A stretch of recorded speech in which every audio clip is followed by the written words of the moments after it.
Coríntios, capítulo de número 12.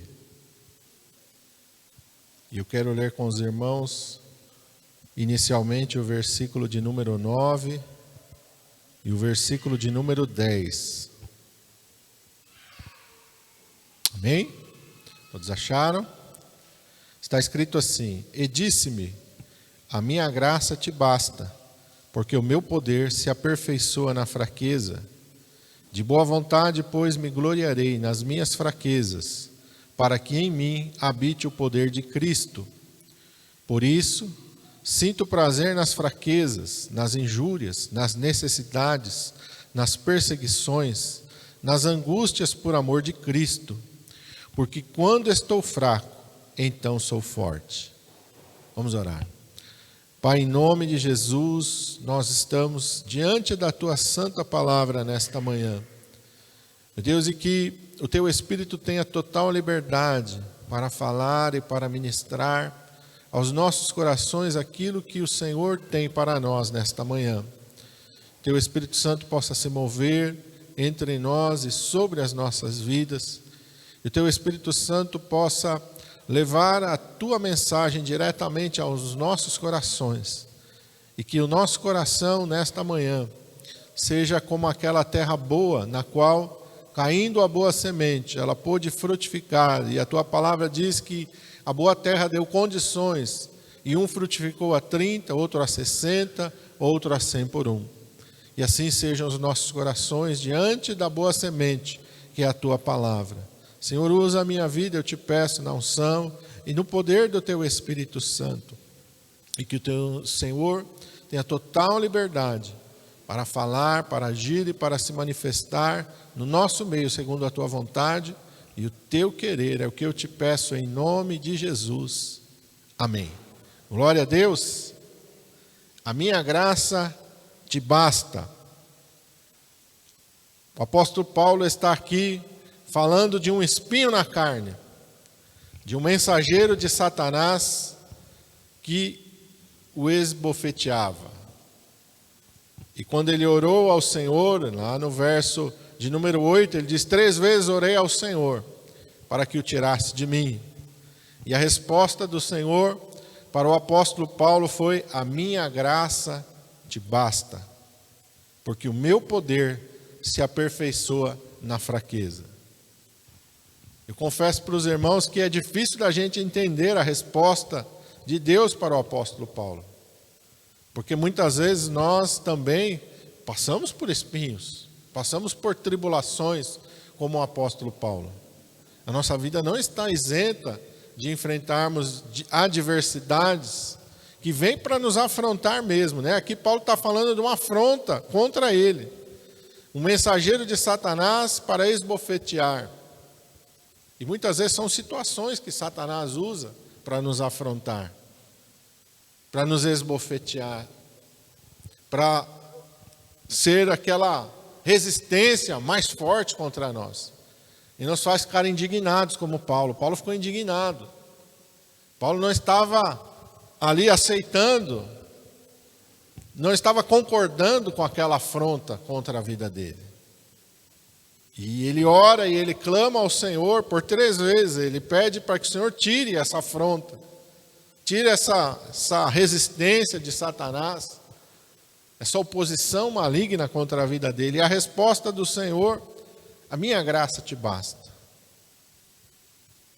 E aí eu estava lendo aqui, o Senhor foi falando no meu coração, e a gente precisa ter: Senhor, mas o que quer dizer a minha graça te basta? O que o Senhor quer dizer com isso? Será que a minha graça te basta quer dizer: olha, vai ficar por isso mesmo, não te preocupa? Será que quer dizer isso? Olha, te conforma. E quando eu estava ali meditando sobre isso, e o Senhor foi falando, o Espírito Santo foi ministrando através da própria palavra. O que significa a graça? Significa o favor de Deus. Então a graça não é qualquer coisa.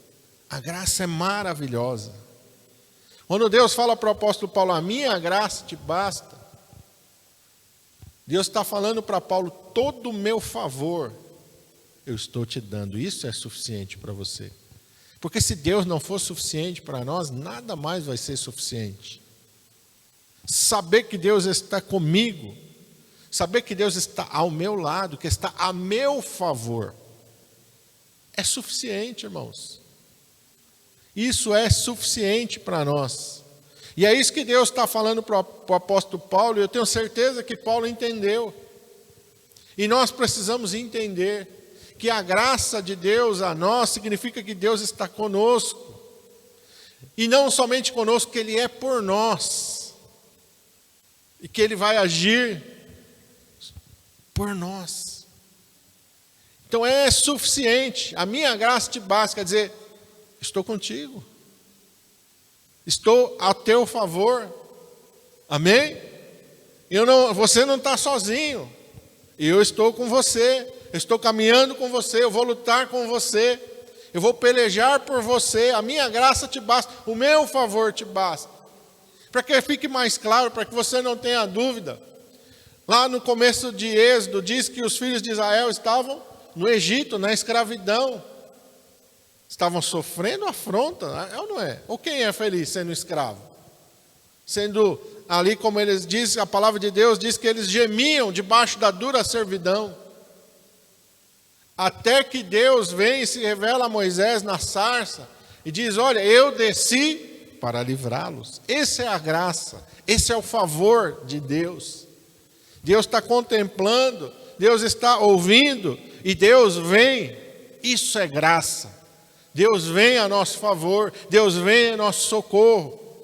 Deus fala ali para Moisés: por isso eu desci para livrar o meu povo, para tirar eles daqui e para levar eles para uma boa terra. Isso é graça.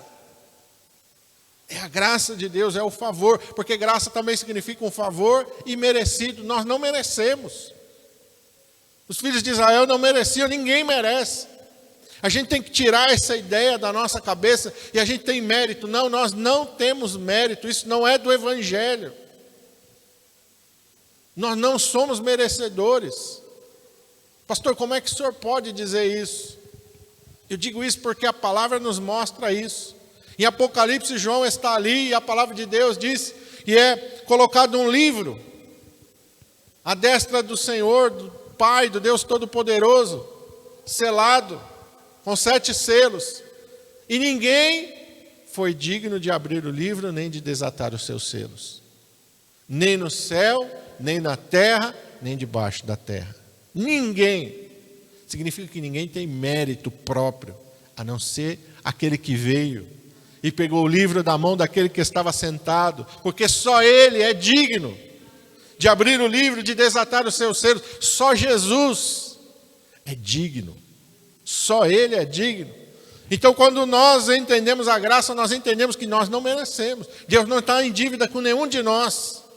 Deus não nos deve favor. É diferente. Quem nos deve favor é aquilo que a gente faz alguma coisa para Ele, daí Ele fica em dívida conosco. Mas a palavra de Deus diz: quem primeiro deu a Ele e depois recebeu, porque dele, por Ele e para Ele são todas as coisas. Ninguém dá alguma coisa para Deus e Deus fica com dívida com aquela pessoa, porque primeiro Ele deu para a pessoa. Amém? Primeiro Ele nos deu. Primeiro Ele nos deu a vida. Deu o fôlego da vida, nós vivemos, porque o Senhor nos deu vida.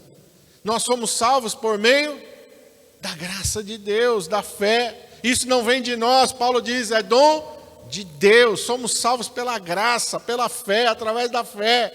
Não veio de nós, é dom de Deus. Deus não está em dívida com nenhum de nós, nós não merecemos nada. Mas a graça de Deus se revelou a nós. Mas o favor de Deus se revelou a nós. Então isso quer dizer, a graça é o favor de Deus. E nós precisamos entender a graça de Deus. Porque ela é suficiente, ela basta para nós. E nós precisamos saber usufruir da graça de Deus. Porque a graça de Deus é para nós usufruirmos dela. Os filhos de Israel foram beneficiados pela graça de Deus que veio que os libertou, que os tirou da escravidão com mão forte, com braço poderoso, que os conduziu no deserto, que proveu para eles tudo que eles necessitavam, deu o maná, o pão do céu, fez para eles que saísse água da rocha, mandou as codornizes. Deus supriu eles de todas as formas, pela graça. Pela graça. Então a graça nos favorece. A graça faz transbordar o favor de Deus sobre as nossas vidas. Ela é mais do que suficiente para nós. Por isso Deus está falando, a minha graça te basta, Paulo. Para de ficar olhando para a dificuldade. Olha para a minha graça. Descansa na minha graça. Usufrui da minha graça. O inimigo vem e tenta te afrontar, mas a palavra de Deus diz o quê? Maior é aquele que está em nós do que aquele que está no mundo. Essa é a graça de Deus, que não permite, e aquele que é de Deus, Deus o guarda, o maligno não lhe toca. Essa é a graça.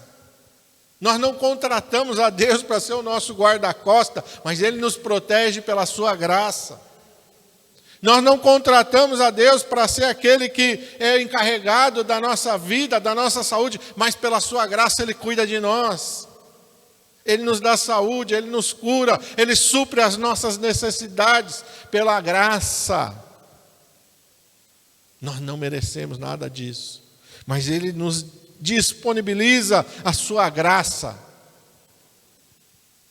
E como o próprio nome diz, de graça. Não pagamos, não precisamos pagar, não precisamos gastar o nosso dinheiro para desfrutar da graça de Deus, nós precisamos apenas crer e aceitar a graça de Deus. E aí Deus fala mais para ele, o meu poder se aperfeiçoa na fraqueza.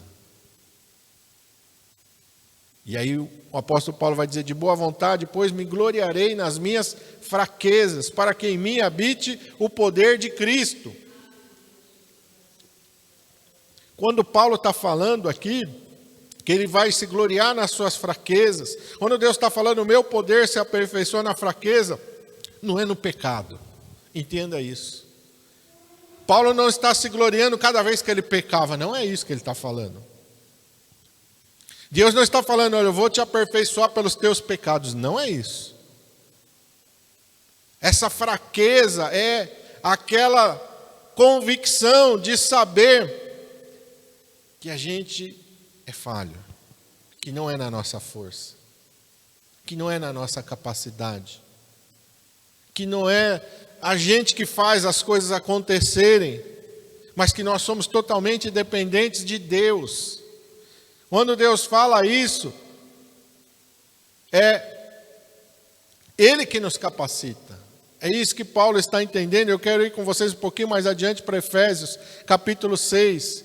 E aí nós vamos entender. Efésios capítulo 6.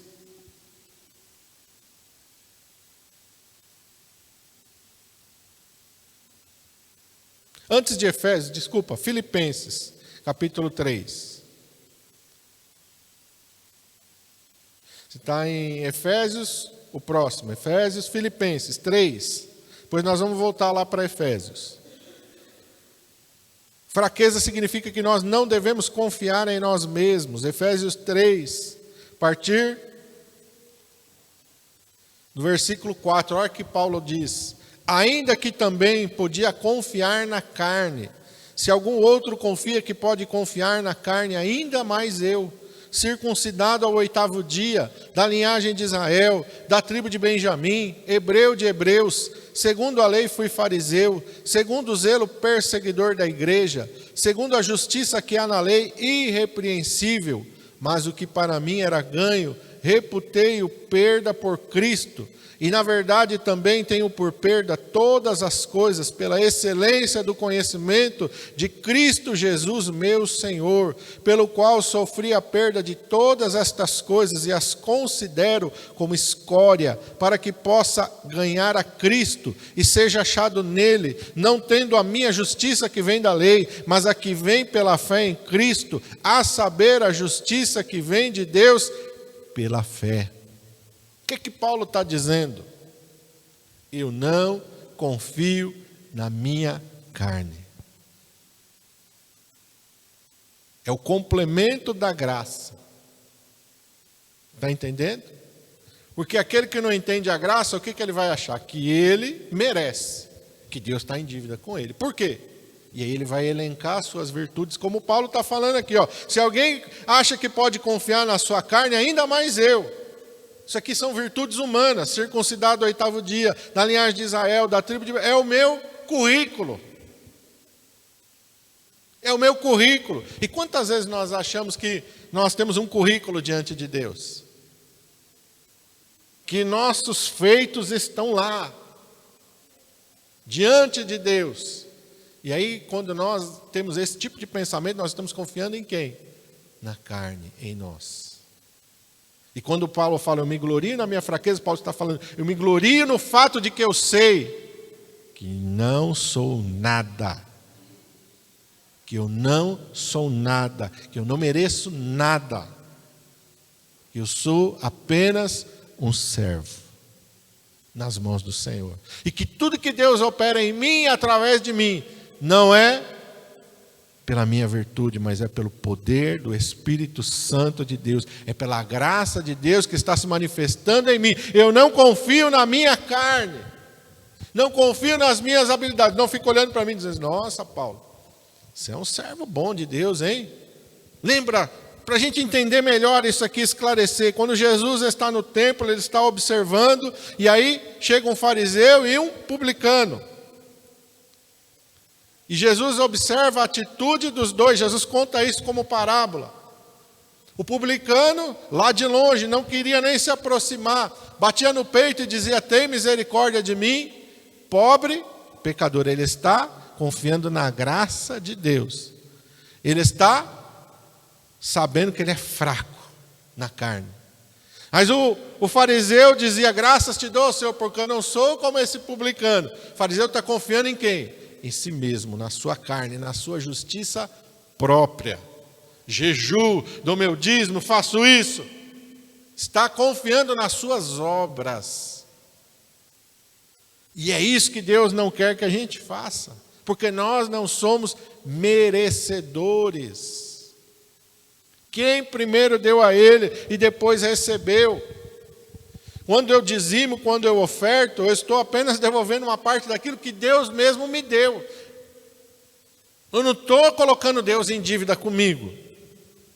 Deus não vai ficar me devendo um favor porque eu sou fiel nos meus dízimos, nas minhas ofertas, porque eu oro, porque eu jejuo, porque eu busco a Deus. Deus não fica me devendo nada. Porque tudo isso, quem me capacitou a fazer foi Ele. É Ele que me impele a buscá-lo mais, a ler mais a Bíblia, a orar. É Ele que me leva a isso. Então como é que eu vou achar que por eu fazer aquilo que Ele me leva a fazer, Ele está me devendo alguma coisa? Não. Ele não está me devendo nada. É nesse sentido que Paulo fala aqui que eu me glorio nas minhas fraquezas. Não é fraqueza de cair, de pecar, não. É fraqueza de saber, e olha, o Senhor está se manifestando através de mim, mas não é porque eu mereço. Quando eu sou fraco, então eu sou forte. Paulo vai dizer isso. Forte por quê? Porque aí o poder de Deus pode se manifestar totalmente em mim, através de mim. Mas se eu acho que eu sou, Deus não divide a glória dele com ninguém. Se eu vou na carne, então Deus fala, não, então vai, já que você vai na carne, você vai sozinho, eu não vou junto com você. Porque se eu estiver junto com você, o que você vai dizer? Eu sou bom mesmo, hein? Nossa! Lembra, olha, vamos colocar de uma maneira clara para você. Deus chama Gideão para liderar os israelitas contra os inimigos. E Gideão faz uma convocação e chegam quantas pessoas? 32 mil pessoas. Aí Deus diz para Gideão, olha, tem muito povo com você, Gideão. Se você for com todo esse povo lutar contra os midianitas e vencer, os filhos de Israel vão dizer, olha, nós temos um exército forte. Vocês vão dar glória para vocês mesmos, não vão dar glória para mim. Faz o seguinte, Gideão, manda todos os covardes e os medrosos irem embora. A Bíblia diz que foi 22 mil. Foram embora. Ficou com 10 mil. Deus olhou para aqueles 10 mil e falou: Gideão, ainda tem muita gente. Se você for com esses 10 mil e vocês... Eu vou dar vitória, mas vocês vão achar que foi por causa de vocês. Leva esse povo lá para beber água. E ali Deus separou, deixou com ele 300 só. E a palavra de Deus diz que ele dividiu em 3 pelotões de 100. E eles levavam o cântaro na mão, uma tocha dentro e trombetas. E a palavra de Deus diz que quando, pela orientação de Gideão, eles quebraram aqueles cântaros com as tochas, ficaram visíveis para os inimigos, eles tocaram a trombeta e eles gritaram pelo Senhor e a espada de Gideão. A Bíblia diz que o que aconteceu com os inimigos? Os inimigos ficaram, Deus colocou os inimigos em confusão, um inimigo virou contra o outro inimigo, não reconheceu que eles eram tudo do mesmo lado, e um começou a matar o outro. Para que eles realmente entendessem: olha, Gideão, não é na sua capacidade, não é porque você é um estrategista, você bolou um plano maravilhoso, e por causa do teu plano vai dar certo. Não, eu é que estou dando a vitória. Sou eu é que estou dando a vitória. Lembra de Davi diante de Golias? Você vem contra mim com a espada, com a lança e com o escudo. Por que Deus não permitiu que Davi colocasse uma couraça, um capacete, um escudo, tivesse uma lança? Para que ele não confiasse em si mesmo. É isso que Paulo está falando, é isso que Deus está falando, que o meu poder se aperfeiçoa na fraqueza, quando você sabe que você, por si mesmo, não tem condições. E aí você descansa no poder de Deus. Fraqueza não é ficar sem ação. Porque Gideão agiu. Porque Davi agiu. Reconhecer a sua fraqueza não é você falar: não vou fazer nada porque eu sou tão fraquinho. Não, isso aí a Bíblia chama de covardia. Isso não agrada a Deus. É fraqueza, você sabe, olha... Davi olhou para aquele gigante e falou: eu não tenho chance nenhuma. O próprio Saul falou para ele: você não tem chance nenhuma, meu amigo. Você não tem a menor chance. Ele sabia que ele não tinha a menor chance, confiando nele mesmo. Mas ele disse: você vem contra mim confiando em tudo isso, mas eu vou contra ti em nome do Senhor. Eu estou confiando em Deus, não estou confiando em mim, não. Não estou confiando que eu sou bom de mira, não estou confiando nesse cajado, não, eu estou confiando no poder de Deus. E a gente age, a gente toma decisões, a gente faz as coisas não confiando em nós, mas confiando no poder de Deus. Foi isso que Gideão fez. Gideão falou: eu vou lá, divido, 300, somos 300, quebramos o cântaro, tocamos a trombeta, gritamos, mas se Deus não agir, nós estamos mortos. Se Deus não manifestar o seu poder, nós estamos mortos, porque aí o inimigo sobe o morro, pega nós aqui em cima, aqui, a gente pode correr, pode fugir, ele vem atrás de nós, e nós vamos ser completamente destruídos. Mas ele foi confiando no poder de Deus, porque Deus diz para ele: porque eu sou contigo, tu has de derrotar os midianitas como se fossem um só homem. É isso que Paulo está enxergando aqui. Eu não confio nele, verso 9, seja achado nele não tendo a minha justiça que vem da lei, mas a que vem pela fé em Cristo, a saber, a justiça que vem de Deus pela fé. Nós vamos para o céu, não porque nós somos bonzinhos, nós vamos para o céu pela graça de Deus, porque nós cremos no Senhor Jesus Cristo, porque a palavra de Deus diz que a todos quantos o receberam, deu-lhes o poder de serem feitos filhos de Deus. É por aquilo que Jesus fez. Nós tomamos uma atitude, nós aceitamos ao Senhor Jesus Cristo, nós decidimos aceitá-lo, nós decidimos colocar a nossa vida nas mãos dele, nós tomamos a decisão, mas quem fez a obra foi ele. Amém? Glória a Deus. Agora sim, vamos voltar lá para Efésios capítulo 6, volta umas folhas aí.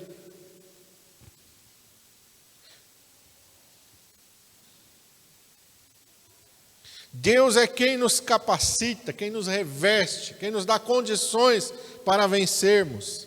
O apóstolo Paulo vai falar isso. No demais, irmãos meus, fortalecei-vos no Senhor e na força do seu poder. Não confie em si mesmo.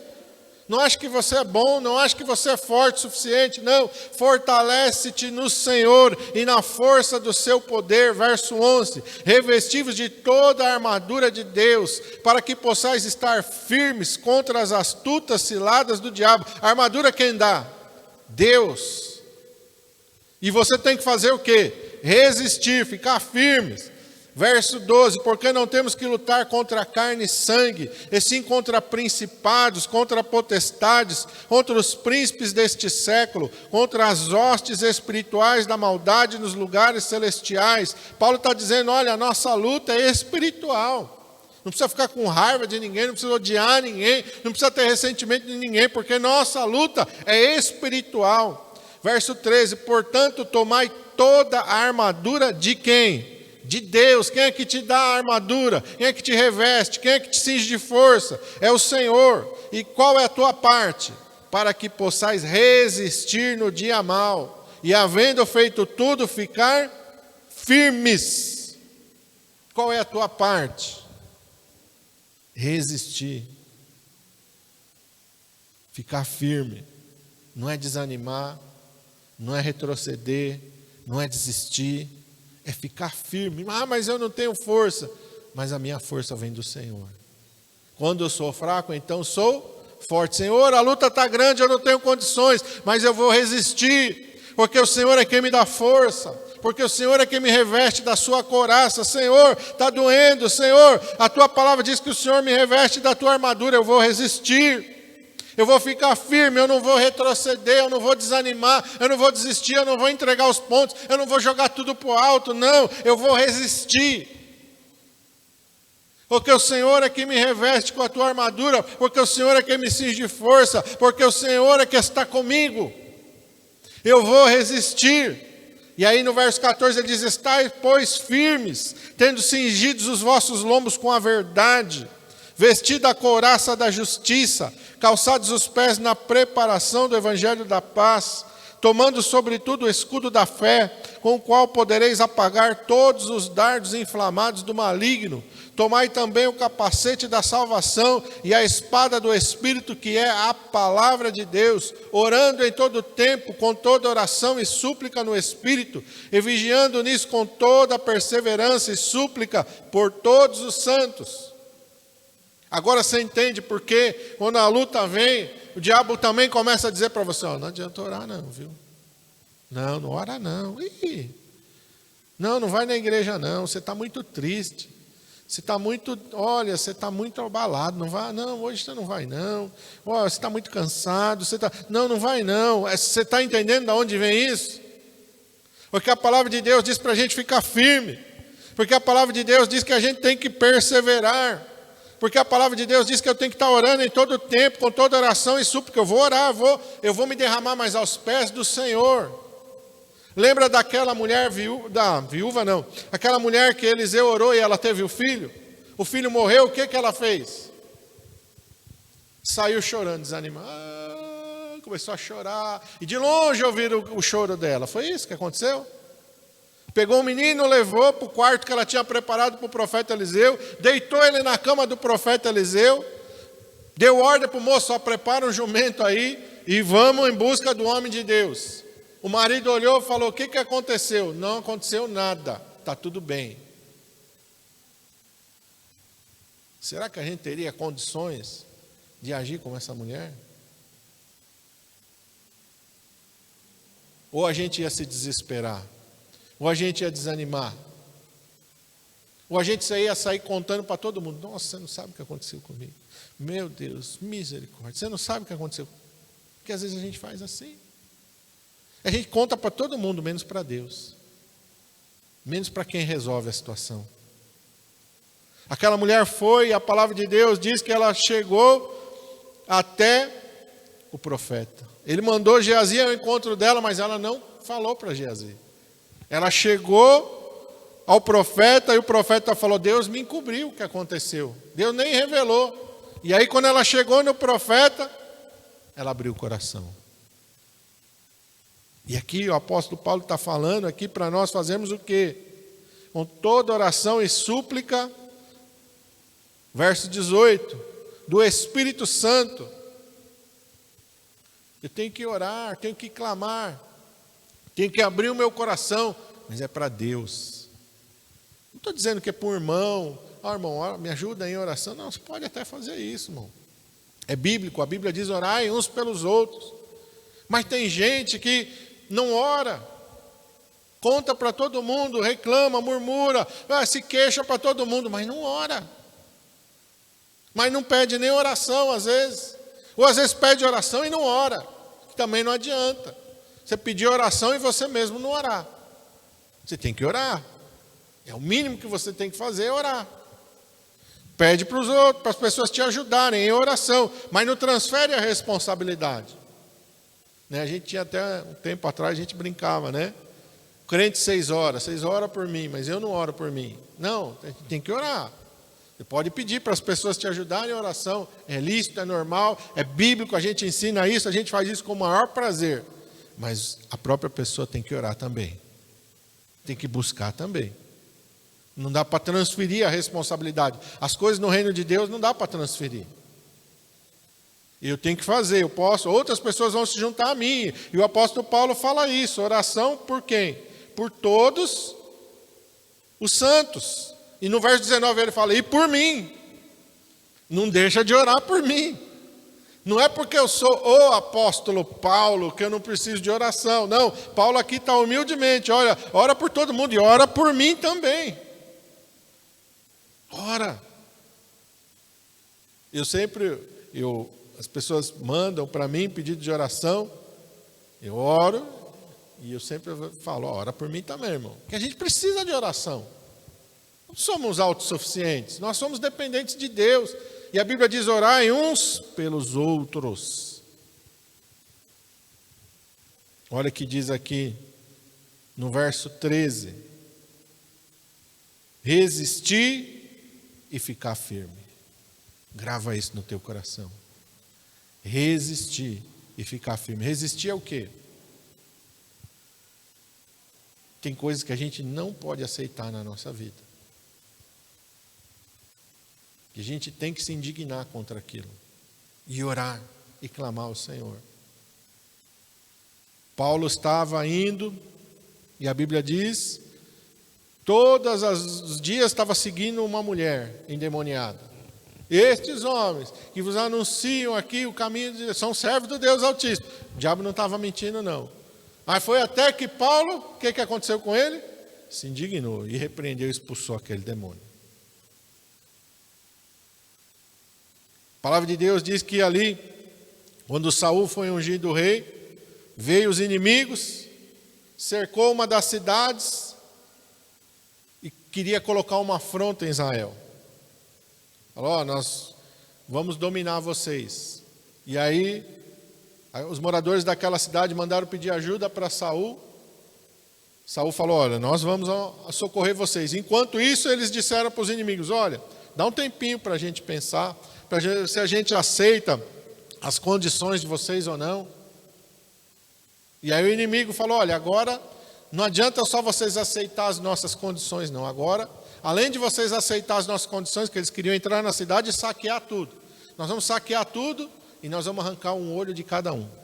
Todo mundo que está aí, vamos arrancar um olho.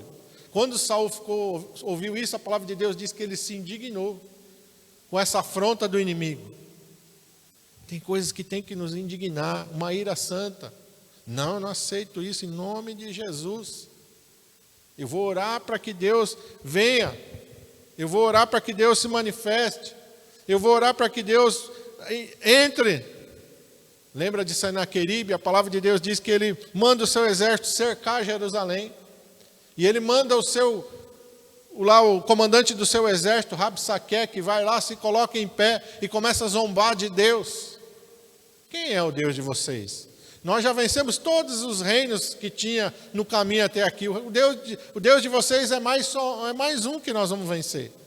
A palavra de Deus diz que o rei fez o quê? O rei Ezequias foi até o templo e disse, Senhor, ele está afrontando o Senhor. É verdade que os reinos das outras terras não resistiram a ele, porque não eram deuses. Mas o Senhor é Deus. Ele apresentou, é assim, ele não ficou com ódio de Rabsaque, ele apresentou diante de Deus. É isso que nós temos que fazer. Resistir é isso. Ficar firme. Não desanimar, não retroceder, não desistir. Porque Deus tem um trabalhar nas nossas vidas. E no verso lá, 2 Coríntios, não precisa voltar não, fica aí que nós vamos para Hebreus. 2 Coríntios, eu vou só relembrar para você. A minha graça te basta, porque o meu poder se aperfeiçoa na fraqueza. Deus tem um trabalhar em nós, através das nossas fraquezas, das nossas limitações. Hebreus capítulo 5, vamos lá para Hebreus capítulo 5.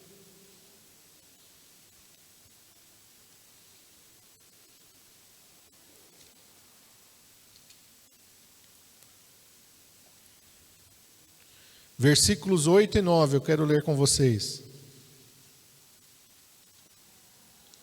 Está falando do Senhor Jesus. E ele diz, ainda que era filho, aprendeu a obediência por aquilo que padeceu. E sendo consumado, veio a ser a causa de eterna salvação para todos os que lhe obedecem. Eu gosto mais da NVI, da King James, da atualizada, que diz, sendo aperfeiçoado, no verso 9. Veio a ser a causa de eterna salvação para todos os que lhe obedecem. Presta atenção no verso 8. Está falando de Jesus, ainda que era filho, aprendeu a... O que Jesus aprendeu? O quê? Obediência por aquilo que padeceu. Sendo aperfeiçoado. Então, Deus permitiu as lutas, as provas, as adversidades para aperfeiçoá-lo.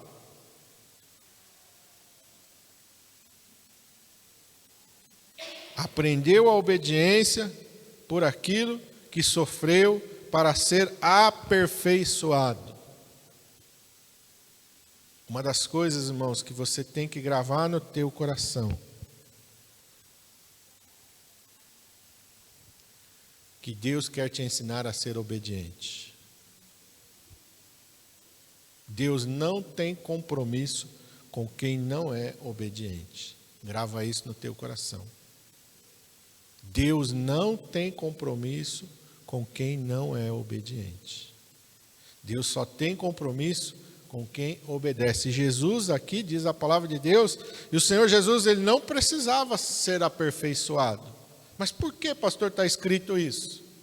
Porque ele nos deu o exemplo. Ninguém pode falar, não, mas Jesus, eu fiz. O mesmo tratamento que Deus colocou no Senhor Jesus, ele coloca em todos nós. Ninguém vai poder chegar diante e dizer, Senhor, mas o Senhor não sabe o que eu passei na terra. Jesus vai falar, opa, mentira. A Bíblia diz que em tudo ele foi tentado, ele passou por tudo. Tudo que nós passamos, Jesus passou. Para que ninguém chegue diante de Deus e fale, Senhor, o Senhor não sabe o que eu sou. Se o Senhor estivesse no meu lugar, não. Isso ninguém vai poder dizer diante de Deus. O Senhor não sabe o que aconteceu comigo, o Senhor não sabe o que eu passei. O Senhor...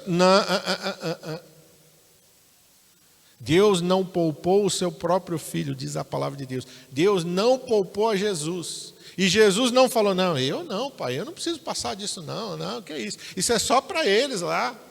Eles é que precisam disso, eu não preciso disso. Não, Jesus passou por tudo para nos dar o exemplo.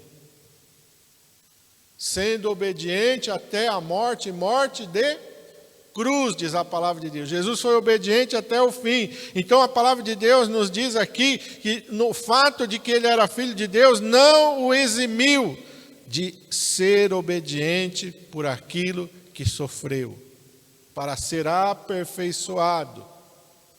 E quando nós olhamos aqui para o capítulo 11, vai ter a galeria dos heróis da fé. Ninguém venceu na desobediência. Ninguém venceu na desobediência. Nós temos que entender isso, esse trabalhar de Deus. Vamos voltar para o capítulo 4 aqui de Hebreus mesmo. Capítulo 4, a partir do verso 1. Ele está falando dos filhos de Israel, quando saíram do Egito e estavam indo para Canaã. E olha que ele nos exorta aqui: temamos, portanto, que sendo-nos deixada a promessa de entrar no seu repouso, pareça que algum de vós fica para trás. Porque também a nós foram pregadas as boas novas, como a eles. Mas a palavra da pregação nada lhes aproveitou, porquanto não estava misturada com a fé naqueles que a ouviram. Porque nós, os que temos crido, entramos no repouso, tal como disse: assim jurei na minha ira, que não entrarão no meu repouso, posto que já as suas obras estivessem acabadas desde a fundação do mundo. Porque em certo lugar disse assim, do dia 7º, e repousou Deus de todas as suas obras no 7º dia. E outra vez neste lugar, não entrarão no meu repouso. Visto, pois, que resta que alguns entrem nele, e que aqueles a quem primeiro foram pregadas as boas novas não entraram, por quê? Por que que eles não entraram? Por causa da desobediência.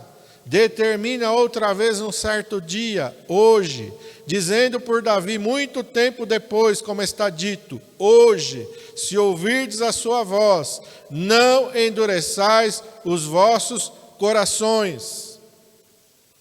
Vamos entender aqui qual é a obediência que Deus está falando. Deus deu uma promessa: eu vou tirar vocês daqui e vou levar vocês para uma terra boa, que mana leite e mel. Deus alguma vez falou para eles: olha, nesse caminho, vocês nunca vão passar por dificuldades.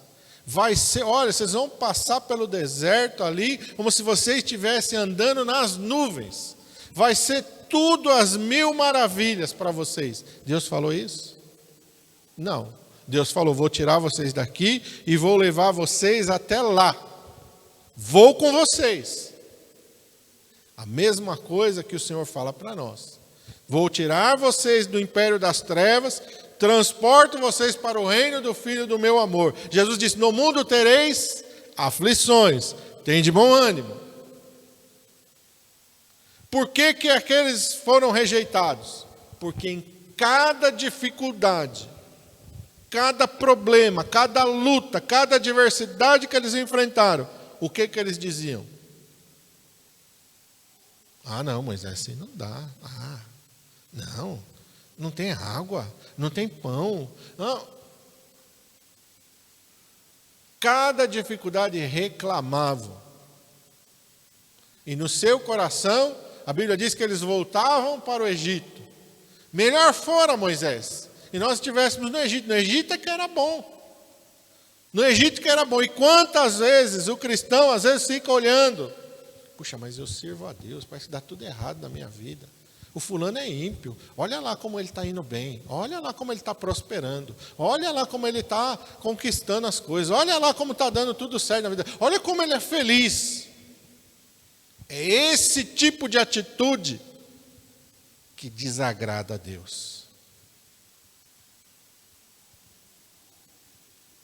A palavra de Deus diz que Deus não permitiu que eles entrassem, por causa dessa desobediência. Não creram. A palavra de nada, verso 2 aqui, a palavra da pregação de nada aproveitou para eles, porque eles não misturaram com fé. Olha a diferença de Caleb e Josué no relato, quando eles voltam. Todo mundo infamou a terra, mas eles disseram: vamos, porque certamente nós vamos prevalecer. As cidades são altas, as muralhas vão até os céus, lá tem gigantes. O que que Josué e Caleb disseram? Eles são o nosso pão, foi-se deles a sua esperança. Vamos entrar porque com certeza nós vamos prevalecer. É isso que Deus quer que haja no nosso coração. E não em cada luta: meu Deus, mais uma luta. Ai, mais uma prova. Senhor, não aguento mais tanta luta. Senhor, não aguento mais tanta prova. Senhor, para de olhar para as coisas sem fé.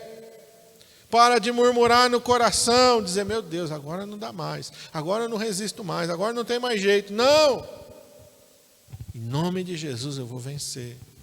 Em nome de Jesus eu vou vencer. Porque maior é aquele que está em mim do que aquele que está no mundo. Quem é que se levantou? é um leão, é um urso, é Golias, são os midianitas que cercaram, é o exército da Síria que me cercou, não importa. O Senhor dos exércitos está conosco, o Deus de Jacó é o nosso refúgio.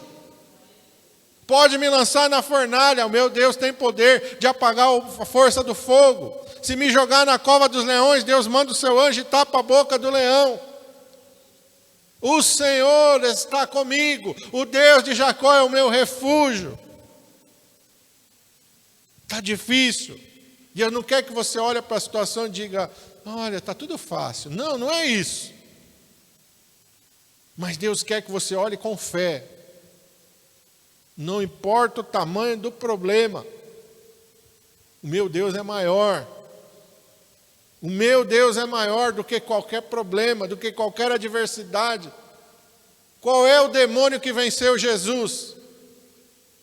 Qual é o demônio que venceu Jesus?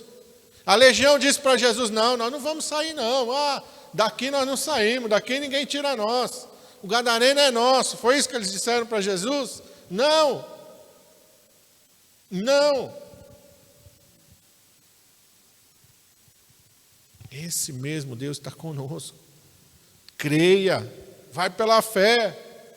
Em nome de Jesus, faça como Davi. Lembra de Davi, olha, eu não tenho capacidade nenhuma, sou pequenininho, sou fraco, não estou nem assim em condições, eu não tenho nenhuma de vencer. Mas eu vou contra ti em nome do Senhor. É em nome do Senhor, porque o Senhor está comigo. A luta é grande, a adversidade é grande, mas maior é aquele que está conosco. Maior é aquele que está conosco, amém? E eu quero finalizar com os irmãos, uma coisa que Deus gravou no meu coração aqui.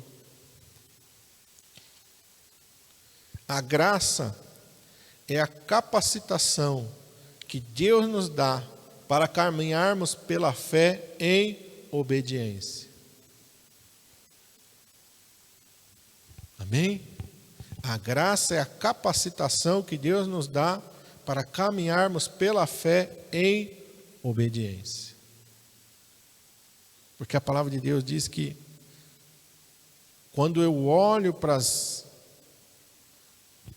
adversidades da minha vida e não tenho a mesma atitude de Paulo, volta lá para 2 Coríntios 12.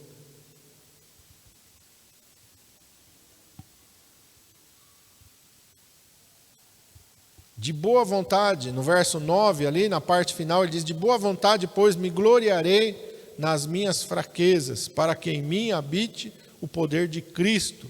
Por isso sinto prazer nas fraquezas, nas injúrias, nas necessidades, nas perseguições, nas angústias, por amor de Cristo. Como é que Paulo pode falar isso, irmão? Tenho prazer em saber que eu não sou nada, que eu não tenho capacidade nenhuma, que eu não posso de jeito nenhum vencer sozinho. Tenho prazer nas injúrias, quando falam mal de mim, nas necessidades, e aqui ele está falando necessidades aqui, não que ele tenha passado fome, não, mas às vezes as coisas apertavam um pouquinho mais para ele. E é isso que Deus nos fala. Deus não está dizendo que todos nós vamos ser ricos e milionários, não. Deus está falando que a provisão vai chegar, mas tem algum momento que a coisa pode ficar estreita. Mas não falta. Vamos lembrar do povo, para você entender. O povo está no deserto. O que eles comiam todo dia? Maná e bebiam a água que não faltava. Passou alguém fome? Morreu alguém de fome? Não. Dava para lá no meio do deserto eles comer pepino? Não. Melão? Não. Peixe? Não. Porque eles estavam no deserto. Peixe não dá. Acho que naquela época eles talvez nem... Alguns peixes hoje a pessoa defuma, né? E dura um pouco mais. Mas talvez naquela época eles não tinham essa habilidade ainda. Pepino não dava, não fazia conserva naquela época. Melão também não dava. Não tinha fresco, não tinha onde plantar, não tinha onde guardar, não tinha doce em pote, não dava para fazer uma compota lá e levar, não tinha. Mas eles morreram de fome? Não. Alguém morreu porque não comeu pepino? Alguém morre se não comer pepino? Alguém morre se não comer melão? Alguém morre se não comer peixe? Olha o pensamento, olha como o diabo é sujo. Ninguém morreu de fome, irmão. Você não vai morrer de fome. Você não vai ficar desamparado. Mas não deixa o diabo te levar. Mas eu queria tanto comer um pepino, um melão. Não! Glória a Deus, o meu pão cotidiano está sobre a mesa. É isso que Paulo está falando. Nas necessidades, tem momento que vai dar para mim. Ele fala, eu aprendi a ter fartura quanto a ter necessidade. Posso todas as coisas naquele que me fortalece. Não é esse negócio, hoje eu não comi picanha. Senhor, não me abençoe, eu não comi picanha. Para com isso. O que tem lá para comer hoje? Glória a Deus por aquilo que tem. É um ovo, glória a Deus, eu tenho um ovo para comer hoje. Está aqui. Está o arroz, está o feijão sobre a minha mesa, amém? O Senhor não vai deixar faltar, a gente tem que saber que tem o momento da fartura e tem o momento da necessidade. Paulo está falando, eu tenho prazer nas necessidades, nas perseguições. Como é chato alguém ficar perseguindo a gente, mas Paulo está dizendo, sinto prazer nas angústias, por amor de Cristo. Porque quando sou fraco, então sou forte. Porque Deus está usando tudo isso para quê? Para me fortalecer. Para me fortalecer. Eu já, várias vezes eu falei para os irmãos, eu venho de uma situação que o meu pai não podia me dar tudo o que eu queria. Em que muitas vezes no Natal o que eu ganhava era uma roupa. Não era um brinquedo. Porque ou minha mãe dava roupa, os meus pais me davam roupa ou dava brinquedo. Então, o que é mais necessário? Um brinquedo ou uma roupa? Uma roupa. Quantos natais eu ganhei uma roupa? Sonhava, via propaganda na televisão, via meus amigos com brinquedo, com coisa, mas eu não tinha condições. Morri por causa disso? Não. Estou aqui, irmãos. Eu sei lidar com frustrações. Nós precisamos aprender a lidar com frustrações. A vida não é assim, eu só faço o que eu quero, é só o que eu quero. Não, que isso? Você não sabe viver. Hoje em dia está assim, as pessoas só querem. Não quer nenhuma frustração na vida. Não é assim. A vida é feita de frustrações. É vencer os desafios, as dificuldades, as adversidades. Louvo a Deus pela vida do meu pai. Meu pai trabalhava numa missão, ganhava em dólar. E um dia ele abriu mão de tudo isso para viver, tomar conta de uma igreja, viver com um salário pequeno. E aí a nossa situação... Mas glória a Deus pela atitude do meu pai. Me deu um exemplo, um fundamento para mim seguir na minha vida.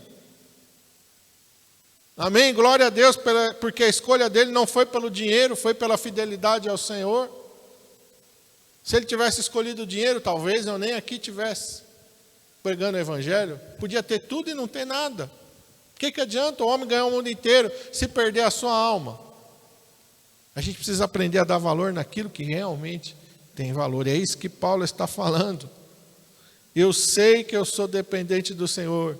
Eu sei que eu não sou nada sem o Senhor. Mas isso não me entristece. Pelo contrário, eu me encho de alegria porque eu sei que eu tenho um Deus que cuida de mim. Porque eu sei que eu tenho um Deus que supre as minhas necessidades. Porque eu sei que tem um Deus que todos os dias está caminhando comigo. E quando me falta força, Ele me fortalece. Onde estou doente, Ele me cura. Onde estou triste, Ele me alegra. Onde estou desanimado, Ele me renova. Eu tenho um Deus que é presente na minha vida e que eu sou totalmente dependente dEle, por isso eu me alegro. E é nisso que você tem que se alegrar. Feche teus olhos, curva a tua cabeça. Ouça a voz do Senhor, a minha graça te basta. Eu não sei quais são os teus problemas, quais são as tuas lutas, quais são as tuas dificuldades e adversidades. Eu não sei, meu irmão amado, o que você está enfrentando neste exato momento. Mas a palavra do Senhor para você nesta manhã é: a minha graça te basta, porque o meu poder se aperfeiçoa na fraqueza. A graça, o favor de Deus, você tem. Aleluia! Ele disponibilizou para você. A graça é suficiente para a tua vida nesta manhã. Você pode enfrentar lutas, você pode enfrentar adversidades, mas o Senhor está contigo. Assim como aquele povo no deserto, todos os dias podiam contemplar a presença do Senhor. Jesus disse para mim e para você: eis que estou convosco todos os dias, até a consumação dos séculos. Nunca estamos sozinhos. Nunca. Às vezes nós fazemos como os discípulos, nós deixamos Jesus de lado e a gente tenta com a nossa força. E a gente só clama por Ele quando as nossas forças se acabaram. Mas isso é escolha nossa, opção nossa. Os discípulos fizeram isso, colocaram Jesus no barco. E a Bíblia diz que o Senhor Jesus dormiu e eles estavam ali exaustos. Se levantou uma grande tempestade, vento contrário, as ondas estavam quase afundando o barco. E a Bíblia diz que eles só foram clamar ao Senhor quando as suas forças se esgotaram. Senhor, socorre-nos que vamos morrer. Como eles iriam morrer se Jesus estava ali? Como o barco iria ser naufragado pelo vento e pelo mar se o Criador estava ali? Não tem como, irmão. Não tem como. Aquele barco jamais iria naufragar, porque o Senhor Jesus estava ali. Então o Senhor Jesus se levantou: homens de pequena fé. Quantas vezes nós estamos assim, lutando na nossa força, lutando na nossa capacidade, e a gente está esgotado, sem força, porque na nossa força nós nunca vamos conseguir. A melhor coisa que os discípulos fizeram foi clamar ao Senhor, foi deixar o Senhor assumir o controle daquela situação. A melhor coisa que você pode fazer é colocar o Senhor Jesus na frente, é deixar Ele assumir o controle da situação. É a melhor coisa que você pode fazer. Ele diz na sua palavra: clama a mim e responder-te-ei. Jeremias 33:3. Anunciar-te-ei coisas grandes e firmes que tu não sabes. Ele diz no Salmo: invoca-me no dia da angústia, eu te livrarei e tu me glorificarás. São promessas gloriosas, fiéis e verdadeiras, que nós podemos usar quando nós precisamos. Fazei prova de mim, diz o Senhor. A Bíblia diz: provai e vede que o Senhor é bom. Não é só para você saber, as coisas de Deus são para você usar. Não é para você saber. Saber e não colocar em prática não adianta nada. Jesus disse: aquele que ouve a minha palavra e não pratica, edificou a sua casa sobre areia. Não vai ter como resistir à tempestade, aos rios, ao vento. Não tem como resistir. Vai ruir e vai ser grande a ruína. Mas aquele que ouve e pratica está afirmado sobre uma rocha. Ouça e pratique a palavra de Deus. Ouça e obedeça a palavra de Deus. Por mais difícil que seja, obedeça. Lembra de Abraão? Abraão, eu quero teu filho, teu único. Abraão obedeceu. E Deus não tomou dele. Deus queria ver até que ponto ia a obediência e a fé de Abraão. A fé sem obras, ela é morta, nos diz o apóstolo Tiago. A fé sem obras é morta.